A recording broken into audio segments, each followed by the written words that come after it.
प्रिय व्यूअर्स, परीक्षा expert official channel के डेली स्टैटिक जीके सीरीज में आपका स्वागत है। इस सीरीज में हम प्रतिदिन आपके लिए UPSC, state PSC, SSC, RRB banking तथा विविध परीक्षाओं से संबंधित 10 प्रश्न व्याख्या सहित लेकर प्रस्तुत होंगे। हम आशा करते हैं कि ये प्रश्न आपकी परीक्षाओं की तैयारी में सहायक सिद्ध होंगे। चलिए शुरू करते हैं आज के पहले क्वेश्चन से। लेंस की शक्ति मापी जाती है ऑप्शन ए डायोप्टर में, ऑप्शन बी एम्पियर में, ऑप्शन सी ल्यूमेन में, ऑप्शन डी कैंडेला में। इसका सही आंसर है ऑप्शन ए डायोप्टर में। चलिए एक्सप्लेनेशन देख लेते हैं। लेंस की शक्ति को डायोप्टर में मापा जाता है। डायोप्टर लेंस के प्रकाशीय शक्ति का मात्रक है। किसी लेंस की फोकस दूरी f मीटर हो तो उसकी प्रकाशीय शक्ति 1/f डायोप्टर होगी। उत्तर लेंस के लिए डायोप्टर धनात्मक होता है और अवतल लेंस के लिए ऋणात्मक होता है। चलिए नेक्स्ट क्वेश्चन देख लेते हैं। किसी अपारदर्शी वस्तु का रंग उस रंग के कारण होता है जिसे वह ऑप्शन ए अवशोषित करती है, ऑप्शन बी अपरिवर्तित करती है, ऑप्शन सी परावर्तित करती है, ऑप्शन डी प्रकीर्ण करती है। इसका सही आंसर है ऑप्शन सी परावर्तित करती है।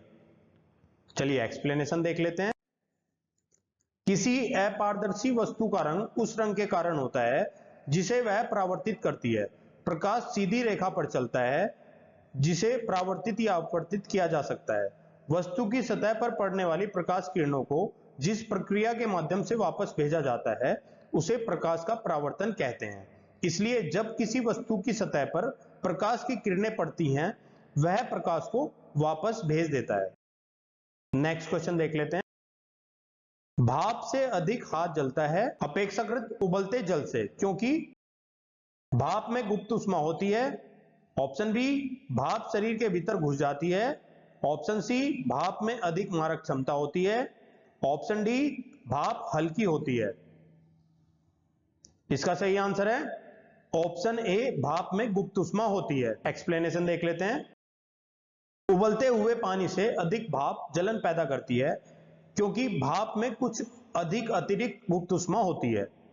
100 डिग्री सेल्सियस के 1 ग्राम द्रव्यमान जल के अपेक्षा 100 डिग्री सेल्सियस के 1 ग्राम वाष्प में 540 कैलोरी ऊष्मा अधिक होती है। नेक्स्ट क्वेश्चन देख लेते हैं। जब पानी में नमक मिलाया जाता है तो निम्न में से कौन सा परिवर्तन होता है? ऑप्शन ए क्वथनांक बढ़ता है और जमाव बिंदु घटता है, ऑप्शन बी क्वथनांक घटता है और जमाव बिंदु बढ़ता है, ऑप्शन सी क्वथनांक व जमाव बिंदु दोनों घटते हैं, ऑप्शन डी क्वथनांक व जमाव बिंदु दोनों बढ़ते हैं। इसका सही आंसर है ऑप्शन ए क्वथनांक बढ़ता है और जमाव बिंदु घटता है। चलिए एक्सप्लेनेशन देख लेते हैं।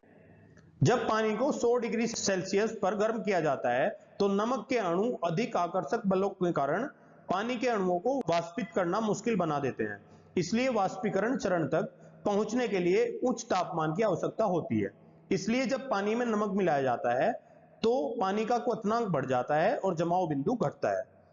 नेक्स्ट क्वेश्चन देख लेते हैं। जलयुक्त गिलास में तैरता हुआ बर्फ का टुकड़ा जब पिघलता है तो पानी का स्तर है, ऑप्शन ए नीचे गिरेगा, ऑप्शन बी ऊपर उठेगा, ऑप्शन सी नीचे गिरना या ऊपर उठना पानी के तापक्रम पर निर्भर करेगा, ऑप्शन डी वही रहेगा। इसका सही आंसर है ऑप्शन डी वही रहेगा। चलिए एक्सप्लेनेशन देख लेते हैं। जब पानी के गिलास में तैरता हुआ बर्फ का टुकड़ा पिघलता है तो गिलास में पानी का स्तर समान रहता है। ऐसा इसलिए होता है क्योंकि बर्फ अपने आयतन के बराबर पानी को विस्थापित करती है और जब यह पिघलती है तो यह पानी में समान मात्रा में रहती है। प्रति इकाई आयतन के द्रव्यमान को घनत्व कहते हैं। नेक्स्ट क्वेश्चन देख लेते हैं। कौन सी तरंगें शून्य में संचरण नहीं कर सकती हैं? ऑप्शन ए प्रकाश, ऑप्शन बी ऊष्मा, ऑप्शन सी ध्वनि, ऑप्शन डी इलेक्ट्रोमैग्नेटिक। इसका सही आंसर है ऑप्शन सी ध्वनि। चलिए एक्सप्लेनेशन देख लेते हैं। ध्वनि तरंगें शून्य में संचरण नहीं करती हैं। इस तरंग को संचरण करने के लिए किसी न किसी माध्यम की आवश्यकता होती है। निर्यात में ध्वनि का संचरण नहीं हो सकता है।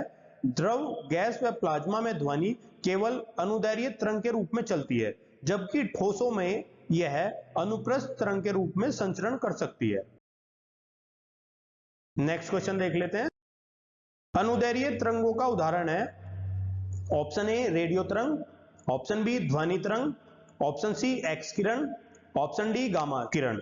इसका सही आंसर है ऑप्शन बी ध्वनि तरंग। एक्सप्लेनेशन देख लेते हैं। अनुदैर्घ्य तरंगें वे तरंगें होती हैं जिनमें माध्यम का कण उसके प्रसार की दिशा के समांतर कंपन करता है। ध्वनि तरंगें अनुदैर्घ्य तरंगों का सबसे अच्छा उदाहरण है। जब किसी माध्यम में यांत्रिक तरंगें संचरित होती हैं तो माध्यम के कण तरंग के चलने की दिशा के समानांतर कंपन करते हैं, तब इस प्रकार की तरंगों को अनुदैर्घ्य तरंग कहते हैं। यह तरंगें संपीड़न तथा विल्डन के रूप में संचरित होती हैं। नेक्स्ट क्वेश्चन देख लेते हैं। ध्वनि के स्रोत व परावर्ती सतह के बीच न्यूनतम कितनी दूरी होनी चाहिए जिससे कि प्रतिध्वनि स्पष्ट रूप से सुनाई दे सके? Option A 10 metre, option B 16.5 metre, option C 17.8 metre, option D 15.6 metre. इसका सही आंसर है ऑप्शन बी 16.5 मीटर। एक्सप्लेनेशन देख लेते हैं। जब ध्वनि अपने स्रोत से चलकर किसी अवरोध से टकराती है तो वह परावर्तित हो जाती है और बाद में सुनाई देती है। ध्वनि की एक निश्चित समय के बाद इस पुनरावृत्ति को प्रतिध्वनि कहते हैं। कुएं के मुंह पर ताली बजाने से इसकी प्रतिध्वनि सुनाई देती है। प्रतिध्वनि सुनने के लिए श्रोता व परावर्तक के बीच कम से कम दूरी 16.5 मीटर होनी चाहिए। चलिए नेक्स्ट क्वेश्चन देख लेते हैं। एक अंतरिक्ष यात्री अपने सहपाठी को चंद्रमा की सतह पर सुन नहीं सकता है क्योंकि ऑप्शन ए उत्पादित आवृत्ति ध्वनि आवृत्ति से अधिक होती है, ऑप्शन बी रात्रि में तापमान बहुत कम और दिन में अत्यधिक होता है, ऑप्शन सी ध्वनि प्रचारित करने का माध्यम नहीं होता है, ऑप्शन डी चंद्रमा की सतह पर कई क्रेटर हैं। इसका सही आंसर है ऑप्शन सी ध्वनि प्रचारित करने का माध्यम नहीं होता है। एक्सप्लेनेशन देख लेते हैं। चंद्रमा पर ध्वनि प्रसारित होने का माध्यम नहीं होता है क्योंकि ध्वनि को प्रसारित करने के लिए किसी न किसी माध्यम की जरूरत पड़ती है, इसलिए चंद्रमा पर एक अंतरिक्ष यात्री अपने सहपाठी को सुन नहीं पाता है। जबकि प्रकाश बिना किसी माध्यम के निर्वात में गति कर सकता है। ध्वनि ऊर्जा की मात्रा पर निर्भर करती है जिसने तरंगों को शुरू किया। अधिक आयाम तरंगों में अधिक ऊर्जा और अधिक तीव्रता होती है, इसलिए वे जोर से आवाज करते हैं। ध्वनि की तीव्रता ध्वनि तरंगों की तीव्रता को संदर्भित करती है। यह कंपन के आयाम पर निर्भर करता है। नेक्स्ट क्वेश्चन देख लेते हैं। एक टीवी रिमोट में प्रयुक्त होने वाली तरंगे हैं ऑप्शन ए रेडियो तरंगे, ऑप्शन बी ध्वनि तरंगे, ऑप्शन सी अवरक्त तरंगे, ऑप्शन डी ए तथा सी दोनों। इसका सही आंसर है ऑप्शन डी ए तथा सी दोनों। एक्सप्लेनेशन देख लेते हैं। टीवी रिमोट प्राय अवरक्त तरंगों का उपयोग करके ही दूर से ही कमांड देने का काम करते हैं, किंतु कुछ में रेडियो तरंगों का भी प्रयोग होता है। प्रिय व्यूअर्स, हम आशा करते हैं कि ये वीडियो आपको अच्छी लगी होगी। कृपया अपने फीडबैक एवं सजेशंस कमेंट बॉक्स में दें। हम आपके सजेशंस के अनुसार वीडियो को और बेहतर बनाने का प्रयास करेंगे। इस वीडियो की पीडीएफ प्राप्त करने के लिए आप हमारे टेलीग्राम चैनल से जुड़ सकते हैं, जिसका लिंक वीडियो के डिस्क्रिप्शन में दिया गया है। आप हमारी वेबसाइट www.parikshaexpert.com पर जाकर किसी भी एग्जाम की टेस्ट सीरीज ज्वाइन कर सकते हैं।